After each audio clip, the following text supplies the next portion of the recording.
Mga minamahal naming kapatid, alam nyo ba ang ating sala ay hindi lang ito basta-bastang sala na ruku at saka sujud? Ang ating sala, ito ay may malaking impact sa ating pang-araw-araw na gawain. Sinabi ng Allah subhanahu wa ta'ala sa maluwalhating Quran, Innal insana khuliqa halu'a. Katiyakan na nilikha ng Allah subhanahu wa ta'ala ang mga tao na konti ang kanilang pasensya. Wa iza massahu syarru jazu'a. At kung siya ay nadatnan ng hindi kanais-nais at kahirapan, ay magiging matindi ang kanyang pagiging walang kakuntentuhan. Wa iza massahul khairu manu'a. At kung siya naman ay nadatnan ng kaginhawaan o kabutihan, ay magiging matindi naman ang kanyang pagiging makasarili at pagkamaramot.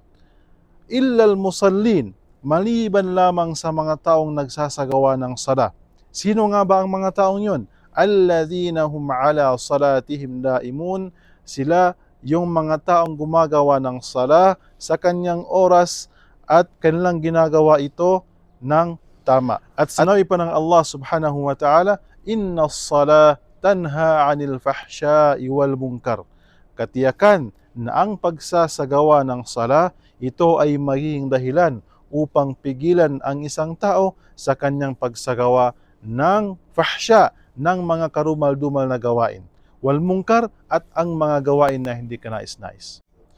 Kaya't mga minamahal naming kapatid, ang sala ay ito ay ating pagsikapan at gawin natin ito sa tamang oras upang kalugdaan tayo ng Allah subhanahu wa ta'ala. أدعو إلى الله على بصيرة أنا ومن اتبعني